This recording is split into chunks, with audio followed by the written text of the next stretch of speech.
We're back with Floyd Haynes.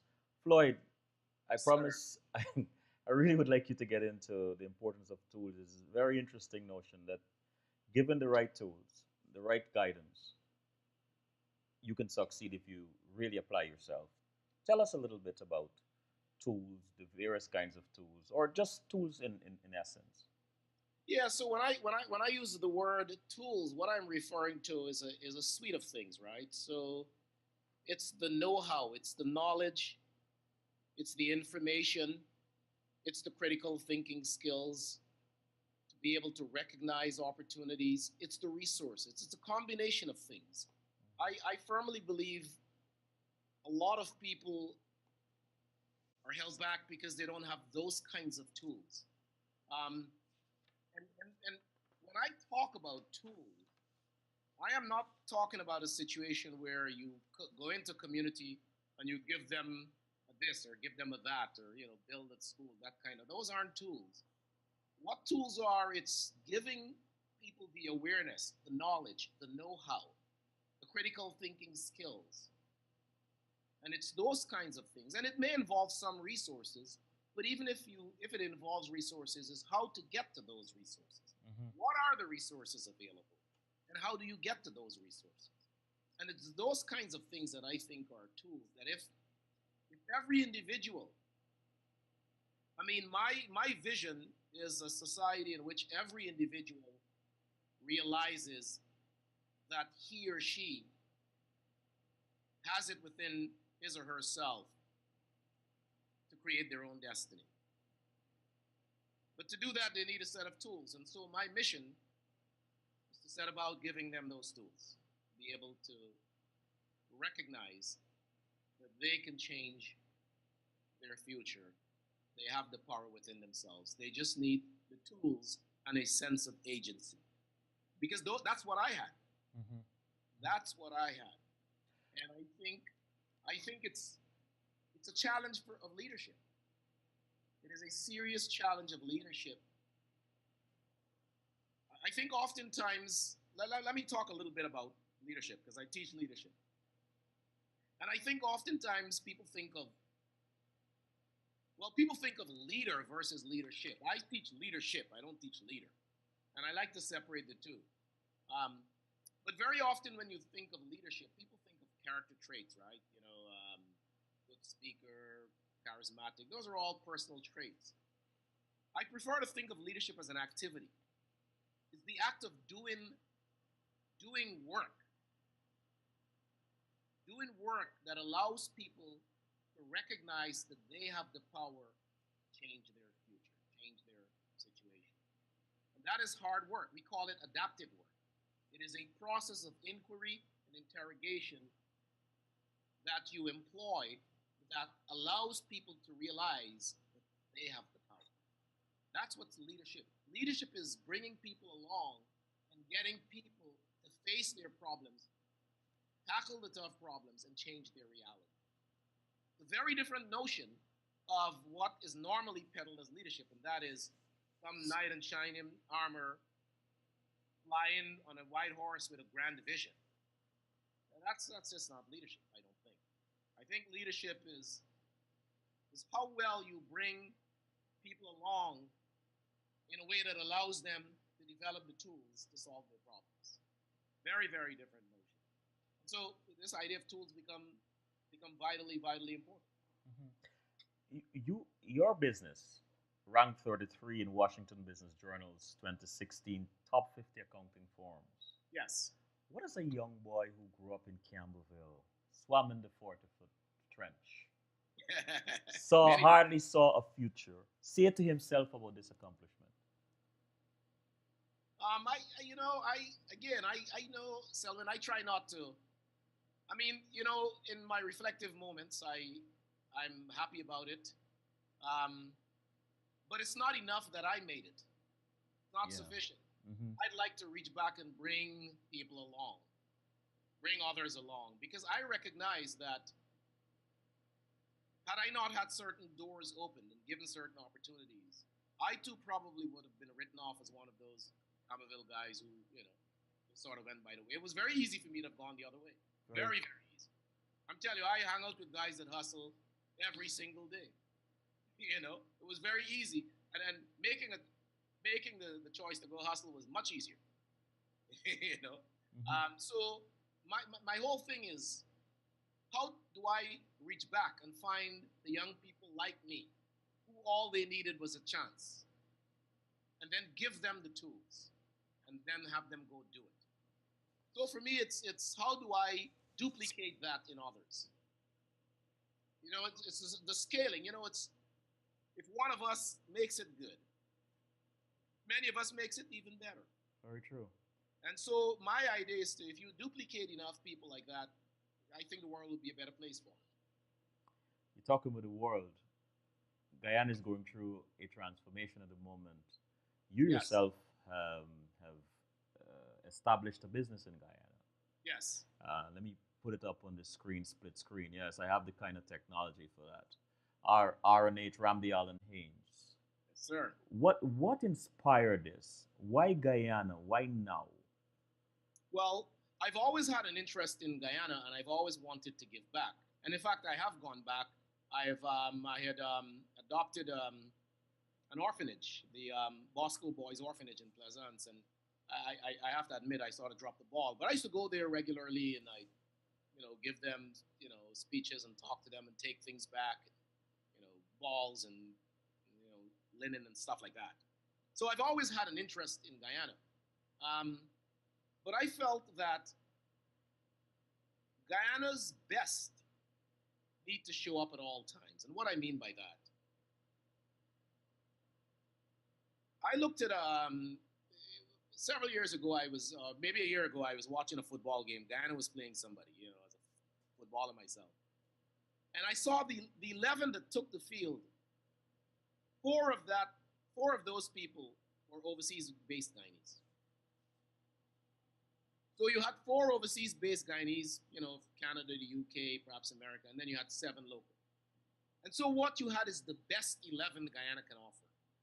The point of the matter is Guyana's best resides in and out of Guyana. And so to adequately solve some of the problems in Guyana, you need a combination of the best resources. And so I thought, using that model, I thought I could bring my depth, my bandwidth, and my skills and experience together with local content to offer the best kind of services in support of Guyana's transformation. So that was the inspiration. It's the idea that, I mean, Guyana is a very interesting place, right? If you take Guyana as it is, half the country is outside of half the people are outside of the country, half the population, right? It is said that Guyana has as many people in the diaspora as it has in the country. So you're down to half, right? Mm-hmm. And then of that remaining half, it's split along racial lines. So you're really taking the field with a quarter of your potential every single day. I mean, think about this, right? What's the best example? I get a little excited, but so I like to think of Guyana as a child of divorced parents, right?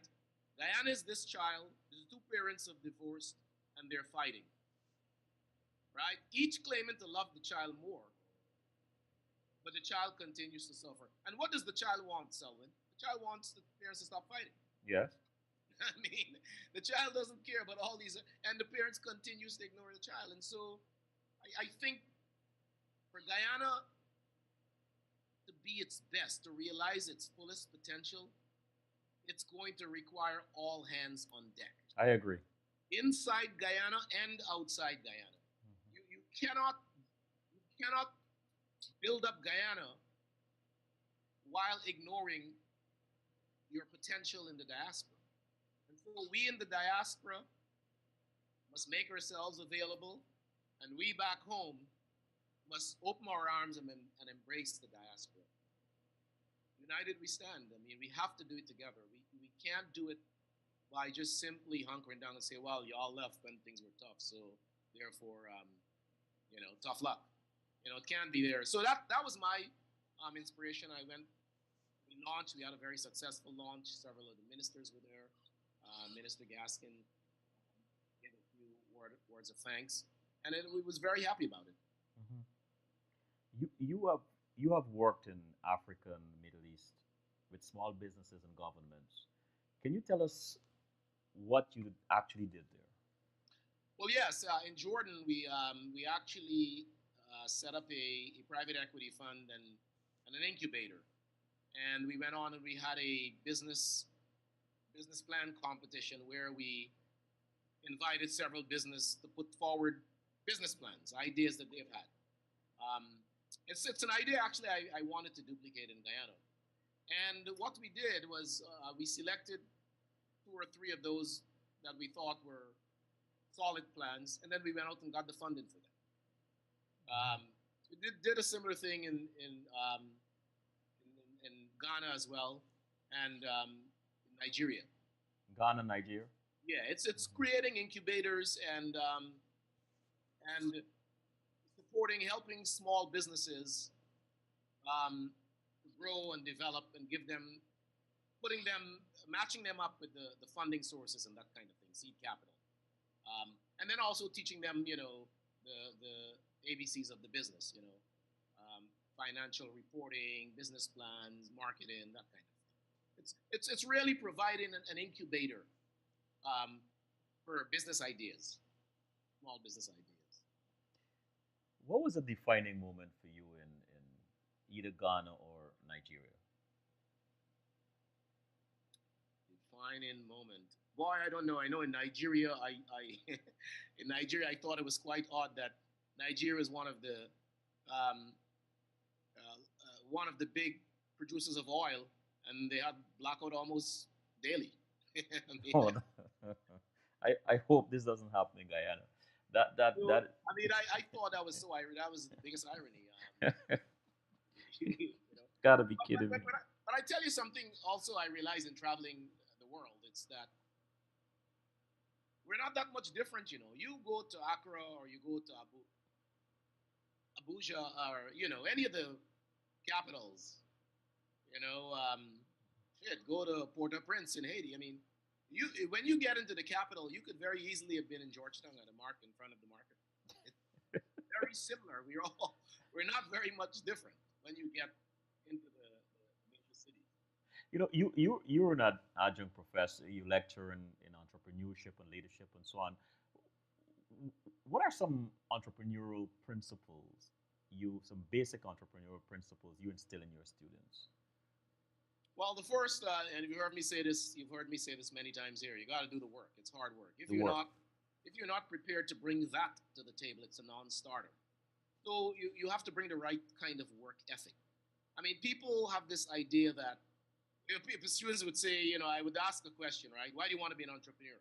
They would say, well, because I want to be my own boss. Well, that's not enough. And in fact, you're going to work harder than when you work for somebody else. Hmm. But I kind of talk about what I call the Goldilocks entrepreneur, right? So you need the right balance between passion and pragmatism. If you have too much passion, what tends to happen? You will just continue doing the thing even if it isn't working because you are so passionate about it. You cannot accept the reality. On the Hmm. other hand, if you have too much pragmatism, you will reason yourself out of every decision because everything looks hard. And you'll say, nah, it can't be done. Nah, I can't get it done. So what you need is the right balance. You do need passion and you need pragmatism.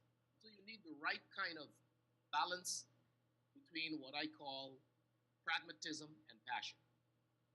So those are I think, fundamental building blocks. And we talk about the different types of entrepreneur, but discipline and focus.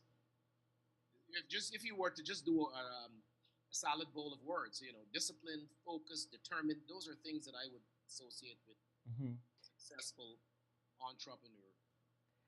So here you are. You transform vital plans into workable solutions. What is your typical approach to determining if a plan is worth exploring? Well, I first look at a plan and I ask myself, how do you know? How will you know if your plan is successful? How will you know? That's the first thing I ask someone. And what I'm looking for is, do you have measurable objectives? I mean, everything can be measured and should be measured. Everything. Hmm. And so, anything that you're doing, if you have a plan, an implementation plan, a startup plan, a business plan, what are your measurable objectives so that you can identify whether or not it's working at various points in time along the trajectory, along the, you have milestones. So those are the kinds of things I look for. And I hope you got to have a plan. That's the other thing. I mean, if you everybody's got ideas in their head, but to reduce that to paper is much more challenging. So the fact that someone takes the time to reduce it to paper is a significant first step. But then the next step I'm looking for, can you convert those plans into measurable objectives? Performance measures. What are your measures? How will you know when you've achieved A, B, C, or D? That's kind of what I look for in terms of implementing plans. But if you weren't doing what you're doing today, what other career would you have tried? Man, I I like reading, so boy, I don't know. I mean, I'm one of those. I'm I'm one of those persons that just like a little bit of everything. So I flirt with physics. I love English lit. I probably teach. I love teaching, Uh-huh. and I like reading. So I'd probably be teaching full time because I love teaching. There's nothing better than imparting knowledge into other people Hmm. and sharing what you have with other people. There's nothing better than that in the world. Absolutely nothing. Why physics, Floyd? Why did you still hold on to physics? Is this just to challenge your mind, to exercise those brain cells? Why physics? What does physics do for you? Because it's fascinating to me because Uh-huh. it's because it deals with it gets into very complex issues of how the world works. Uh-huh. And that to me is fascinating. I mean, every human being at some point or another is fascinated with the world around him or her. So whether it's the electromagnetic force or the force of gravity, gravitational pull, I mean, all of it is fascinating. And the fact that we don't quite yet know how it all works means that there's a lot to explore, and that's fascinating to me. In the chat room, Lionel said that idea of agency is interesting. How did you realize it was important? Um, because I recognized it in me. It's back to that what I said earlier. I recognized that I was smarter or as smart as lots of people, but they were doing more than me. And I started to ask myself why. It's certainly not knowledge. I'm just as smart. I mean, I score high in the SATs. I could do the tests. I could do all these things. I can write paper. I write really well. But what was it that I didn't have? And what I didn't have was that sense of agency, that sense that I am my own agent. I can do it.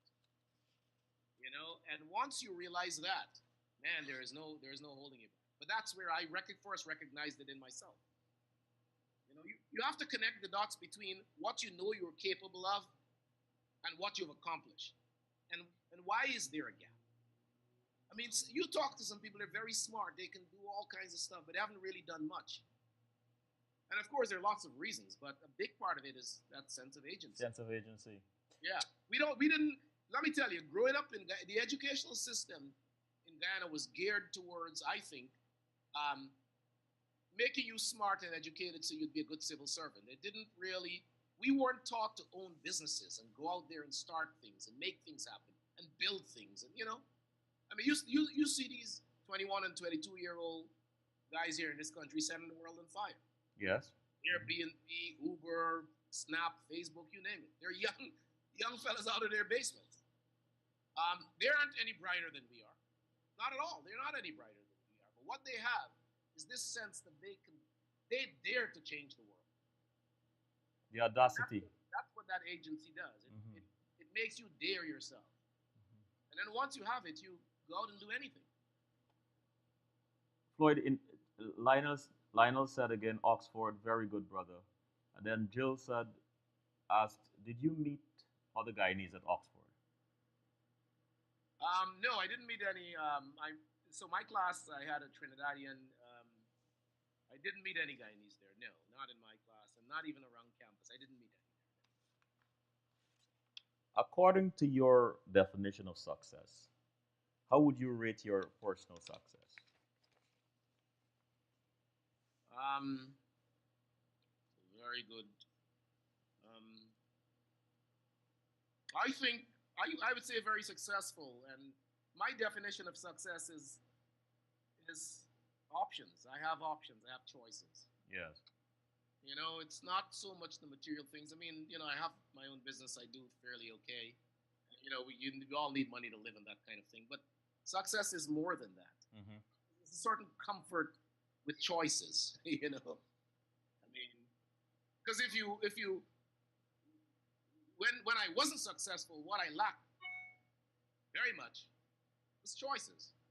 I mean, I didn't I didn't have choice. I didn't have the option to choose what I wanted. It was all sort of what teed up and given to me. Hmm.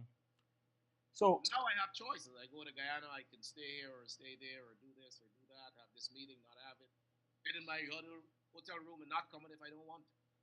choices. I think it's choices. So, let me expand on that question about success again. Um, what does success mean to you today versus what it meant to you when you first started your business journey? So when you first started, success is achieving a certain comfort in life, right? So the bills are paid. I don't have to worry about retirement. It's all. So when you first start, the measure is in large part financial security, right? So when you, that's your first motivation. Once you've achieved a certain level of financial security, then success is how well you have inspired and helped others. That is my measure today. It's sort of the Maslow's hierarchy, right? Once you satisfy the basic needs, then there are other needs that you. So the basic needs of security, food, and that kind of thing, which coming out of Campbellville, I mean, you could imagine I had none of those things. So when I first started my business, I wanted to, you want to make sure you can pay the bills, that the light's going to stay on, you can take care of the kids' needs, whatever. All of the things that gives you financial security. If you get sick, if mom gets sick, I can finally, mom retire. I can tell mom to stay home and pay mom's insurance. And, those are initial things you look for. But as you get through that, you look for broader things, and it's much more. The measure for me is how well have I reached back and have given back. To whom much is given, much is expected. And so my measure is how much I have given back. Mhm. To what extent I've reached back and tried to help bring others along. Floyd, so you've started this business, this partnership in Guyana. You want to go back you want to go to Guyana and really push this whole concept of agency and help to bring others along. Um, if you were to sit in front of me 5 years from now, what would you be telling me in terms of accomplishments? I would be telling you that, I've gone back to Guyana, I've gone into the communities, and I've managed to transform people's way of thinking.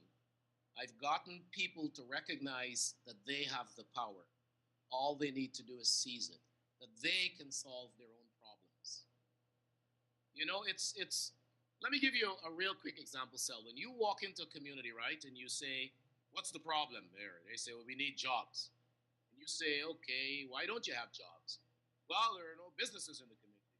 "Well, why don't you open a business?" "Oh, we can't open no business. We need money." "Well, why don't you get it?" "We ain't got no money." "Well, have you talked to a bank?" But you see how by a series of peeling back the onion, Yes. and so you get to a point where the problem maybe isn't jobs. The problem may just be access to capital. It may be training. That's what, and this is what I say: leaders should have more questions than they have answers. Yes. Leadership is about questions and getting people to the heart of the problem. And by peeling back the onion, because what tends to happen when we walk into a situation, whenever a situation demands leadership, it's because there's a problem to be solved. And whenever we walk into a situation, sometimes we model or we diagnose the problem incorrectly. So we solve the wrong problem. The example I just gave you, if we thought the problem was jobs, then we start thinking, God, I got to bring jobs. Well, as you peel back the onion, as you push back, you may find that the problem is something else. And so that's what I want to get people thinking. It's a way of thinking. I don't claim to want to give anybody anything, any pie in the sky. There's no secret sauce. If I can get you to think about your reality differently and embrace it and interact with your and seize your agency, then I would have been successful. And I would hope to say, Selwyn, we've transformed many communities merely by getting them to think of their situation differently and then to take the challenge of liberating themselves and solving their own problems. Who is Floyd Haynes when he's not lecturing or transforming vital plans into workable solutions? He's a happy guy, introspective, thoughtful, reading a lot. I read all the time. Mhm. And just catching up with old friends and just relaxing, having fun, man. Just enjoying life. When are you most happy? Offer. Huh? When are you most happy? This may come across strange. I'm actually most happy alone with a book. That is not surprising to me. I mean, it sounds weird. It sounds bizarre. Now, don't get me wrong. I mean, I like to hang out and have a good time and have a nice drink and so on. I have a best friend in Maryland here, a gentleman by the name of Mark Walcott, and Mark and I have some of the most amazing conversations I've ever had with anybody. Mm. Mark is incredibly bright, and so I mean, we have all these. We actually solve the world's problems many times over. I enjoy a nice gaff with Mark with some liquor. extend my thing to Mark, man. I definitely will, man. Yes. Um, what advice do you have for young people who want to get into Harvard or Oxford? I would say, well, start reading up about it from very. It's not too early. Start looking at what is required, to get in, Mhm. and begin the preparation process. A lot of these schools, you have to write essays, you have a long applications, you have tests to take, all those kinds of things. What you have to do is, so I have a simple approach to these things. I identify what is required, and then I make sure that I meet or surpass that requirement. Mm. And then I put myself in the game. And then after that, well, it's up to them whether they want me. But I've done my part. So what Mhm. I'm saying, forget everything and do your part. Check the boxes. Find out what are the boxes that you have to check to get into one of those, and check them. Community. So whatever is it they look for, they always tell you it's on the website where they say, here is a profile of the average student we accept. Your scores got to be this, da da da da. You just check those boxes. And when you're applying to these schools, a big part of the application process, I think it's the essay. They always have an essay. Why do you want to come here? Or what are you going to do? That you have to give very serious thought, because that sometimes can be the difference. They're looking for people who are going to set the world on fire, who's going to change the world, Mhm. who What will matter, who will make a difference, who brings something different to the dialogue. What are you most proud of, Floyd? What am I most proud of? My kids. My kids have done very well. Yeah, you know, and I gotta big up my mom, man. I look back every day and I ask myself, how the hell did she? My mom is what 84 now, and Selman, I gotta tell her, no, she did it. I mean, when I talk to women today, and this is not to put anybody down or anything, but man, this lady did it with 5 kids, buddy. Wow. I mean, shit. They had no food stamps back then either. That's true. That is I true. don't know she did it, so, and I got to tell you, I didn't know she didn't run mad or do so. Did it with 5 kids, and she's still going strong, and she's my hero. It's interesting that you said that because, as you know, we're going down to Guyana, CWS, to celebrate our fifth anniversary in Guyana. Yeah, And some said, well, this is a crazy thing. Why didn't you go to Jamaica or keep it in New York or go on a cruise? And right. my question is always, why not Guyana? I was born there, but Yeah, I want to say to our elders, I want to say thank you to our elders, honoring those who came before us. You mentioned prior Jonas, who have had the yeah, honor to have been taught at Bishop's there math lessons. yeah. Um, very interesting guy, very, very interesting character.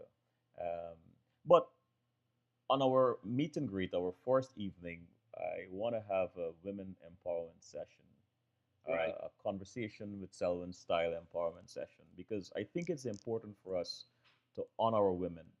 You know, apart from the fact that we have all come from women, but it's important. But one of the groups of women I want to acknowledge are mothers like your mother and my mother, who married early. My mother didn't have a formal education, but she was Right. brilliant.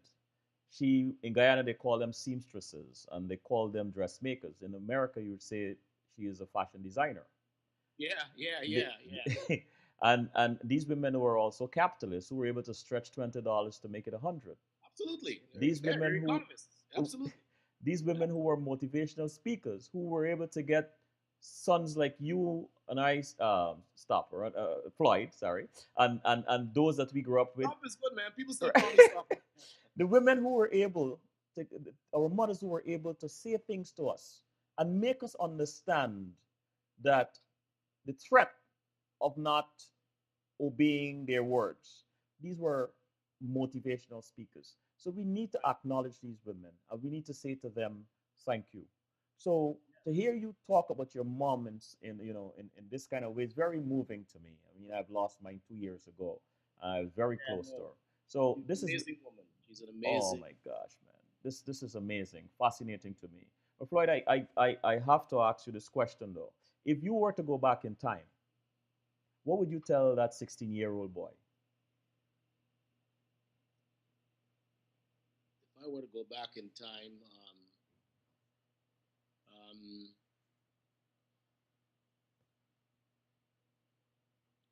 better must come. If Nigel is tuning in here tonight, I know you'll be laughing. No, no, I would tell that 16-year-old boy, listen, um, this is just the beginning. It's not the end. You've got a future ahead of you. Be patient and seize every opportunity and make good in every opportunity that comes to you. Mm. Let me tell you, Pryor, let me just say something with Pryor. Pryor was an amazing man. Pryor, in a sense, did what I'm trying to do. And that is bring people along. Pryor used to take me into his office and would give me a bunch of sums. We call them sums back in the day. Hmm. And Pryor would take the exercise leaf and tear it in half. And he say, listen, this is all you got. He said, if I give you more paper, you're gonna waste time thinking. He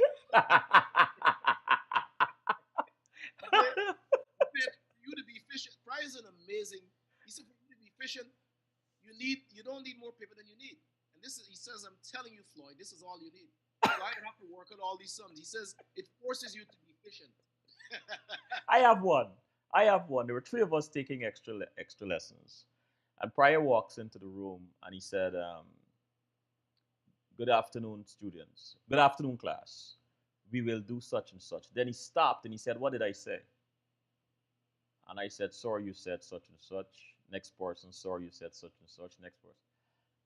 And he said, "You all got it wrong. This is why you can't do math.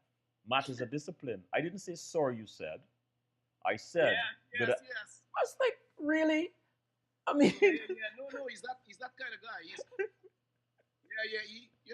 I'll tell you one more because I could tell you lots of Pryor would ask you for a dollar, and if you give him 4 quarters or 4 bob, we used to call it back then, right. he would say that's not a dollar. Oh, That's the kind of guy he was, man. This guy,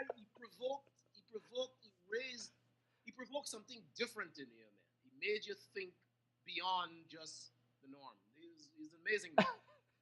Amazing met his wife. When I was home in Guyana a couple of years ago, Joyce Jonas. I went and visited her, and I told her. I told, and man, the tears welled up in her eyes, and she's like, "Wow, so many people have said this."